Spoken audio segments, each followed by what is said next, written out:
Hey guys, Patrick here with Maverick Tactical.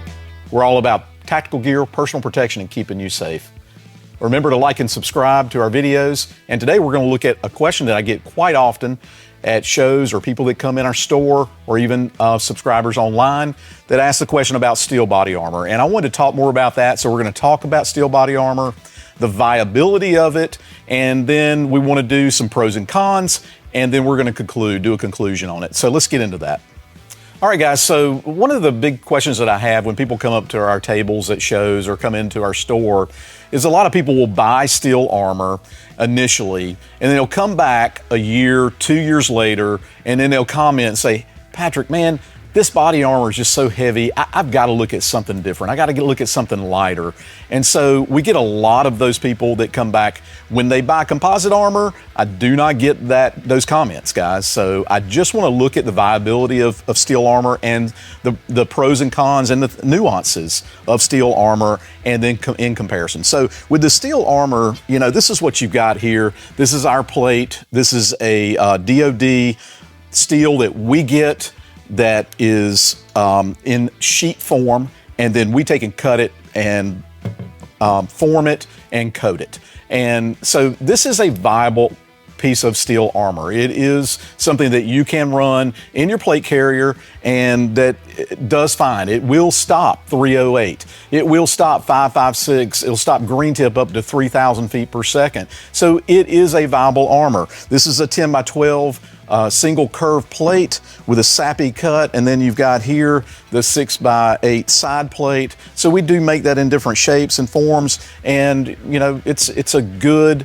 budget type armor. So in the fact that it is a good budget armor, you're going to pick this up at a good price, and you're going to have some armor. And then so the main thing about steel armor is the weight, the fact that this weighs about 8 pounds.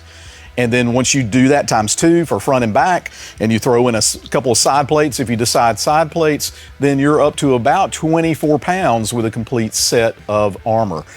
The one thing that I will say, that if you buy steel armor, that you need to remember Spall, bullet fragmentation. That's another word for Spall. Another word for it really is bullet fragmentation is what it is.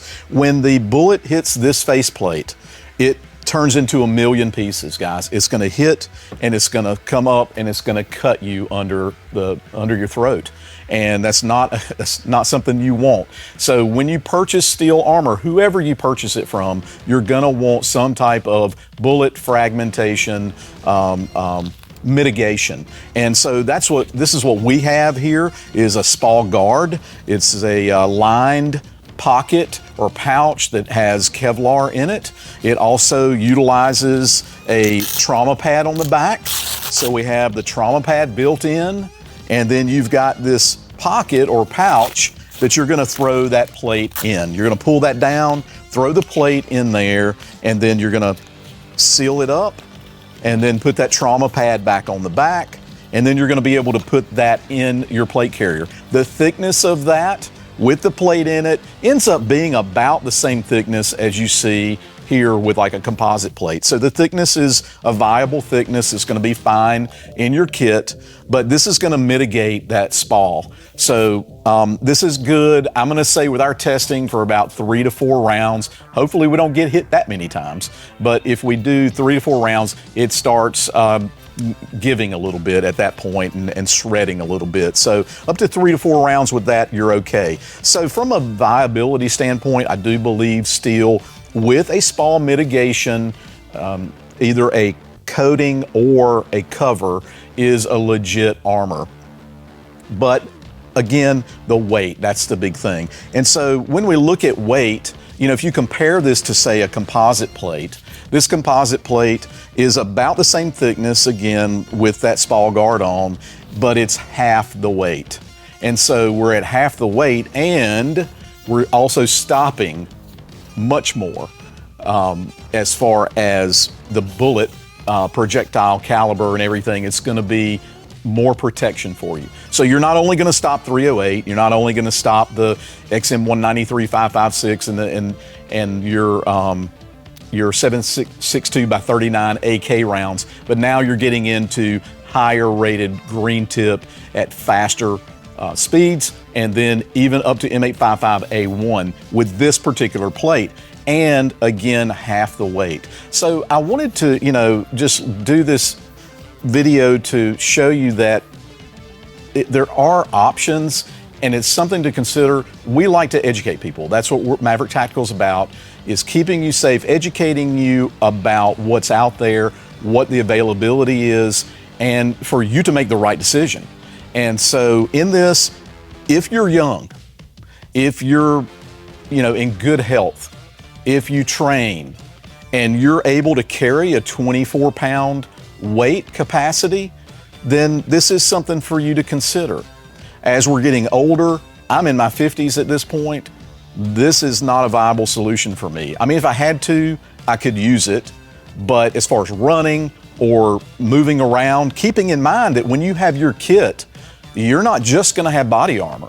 You're gonna have, magazines loaded out, you're gonna have whatever you carry, med kits, flashlights, you name it, radios, and that's just, that weight is just more and more to add to your movement and moving around. So if you do consider the steel, that is the one thing to think about, is the weight. So if you're younger and you can handle that, fine. But as we're getting older, I do usually recommend that as we're getting older, or if you have, say, knee problems, you've had knee surgeries, or you just can't haul as much weight as you used to could, I would definitely recommend that you go and check out the composite armor. It is more, look, you can get into the steel for less than half the price of composite armor. So that's another consideration. When you're looking at armor, you're looking at your value and the weight and what you're stopping. And those are the three things. What are you trying to stop? What are the weights? And then what's the price? And so you have to balance all that. But my recommendation is, if you're older, definitely check out the composites. If you can't afford the composites right now, save up your money and buy it when you can save it up. Because I do, and this is why I wanted to do this video, is we have a lot of people that will come up to our tables or to our shop and say, man, I've had this steel armor, I think I'm just gonna give it to my buddy, or I'm gonna put it on Facebook Marketplace and sell it, and they're moving into the composites. And so, with the composites, there are pluses and minuses with that as well. This is multi-hit capable, just like the steel is, but you also want to consider with the composites, the fact that you don't want to leave this laying out in the rain. This is, you don't want to leave this in a hot trunk of your car all summer long. If you did that with steel, honestly, it wouldn't matter. That coating on that steel, if you left out in the rain, is not going to be a big deal to it. So again, pluses and minuses, but the main thing is the weight issue with these plates that I wanted to bring out, because so many people kind of tend to change their mind over time and move from steel to the composites. So I want you to comment below, tell me what you guys run, tell me some positives and negatives to what you see, and then have you been that person that's come to me and said, hey, I've had this steel, man, this stuff weighs a ton, man, I need to go into some composites. If that's you, comment below and tell us what you're doing. So thank you for tuning in, and remember to like and subscribe and share our videos. Thank you guys for tuning in, and we'll see you soon in the next one.